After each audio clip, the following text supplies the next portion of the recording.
Okay, so continuing with the series here regarding the Revelation 12 prophecy and the sign that is going to be seen in heaven.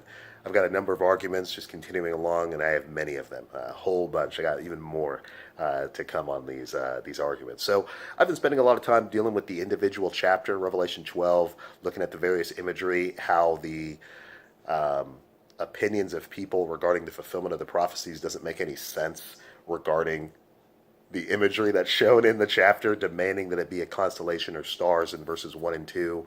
I think by this point, and this analysis has shown that this is impossible, being that all the various star imagery is later on the planet, proving that it is not a constellation. But we're going to go into some other arguments regarding Revelation 12 now, and we're actually going to go into my overarching argument regarding Revelation in general. It is commonly viewed that Revelation is an unfulfilled biblical prophecy. Now, look, I think that this is not true. The reason I say this are numerous, but one of my biggest arguments against Revelation being an unfulfilled biblical prophecy is this. If you go to Revelation, you will read that it is a letter to 7 churches. So Revelation says it is a letter written to 7 churches. So in that case, let's read it like a letter. If you read it like a letter, you'll find that this letter has been broken into 22 chapters. So in chapter 1, you have the introduction to this letter. You have the lead-in. Now, in the lead-in to this letter, literally, verse 1 reads, how exactly does it start off? It reads off by saying, essentially, the revelation of Jesus Christ, which God gave to him to show his servants what is to take place with speed. So, how long until the event happens? According to the letter, it says it's happening with speed. 2 verses later, literally in verse 3, it says that the event is near. So a letter that says at the very beginning that the events are going to happen speedily and also says that the event is near is by default only discussing an event that's going to happen to the initial recipient. Now, when did the initial recipient live? 2,000 years ago. So if I'm the initial recipient of this letter 2,000 years ago and I'm reading about an event that's swiftly approaching and is near, when is this event going to happen?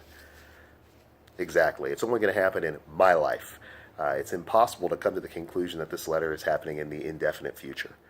So, an event happening in 2017, from a letter that was written 2,000 years ago that says it's happening immediately, impossible. Gets even better. Turn to Revelation 22 at the end of the letter, and you'll see that in verse 6 it says that the event is shortly to take place. So that would be, again, a near event. It then says around verse 14 or so at the end of the letter, and again in chapter 22, the end of the letter, it says that the event is also happening quickly. He is quickly to come, quickly for the events to take place. So here at the beginning of the letter and at the end of the letter, it says the event is swiftly approaching and near. This nullifies the possibility of this letter applying to anyone's future outside of the initial recipient.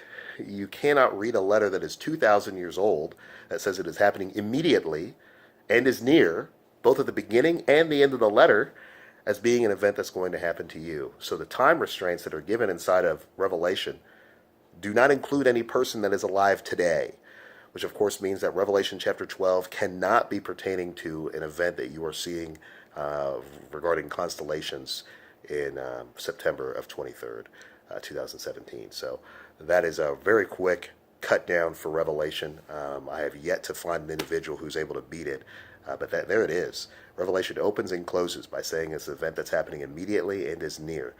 Thus, all things in the letter that you think are awaiting fulfillment by necessity must have taken place in the ancient past, which means you do not know what those things are, which means that you are misinterpreting imagery language, and that's the deal.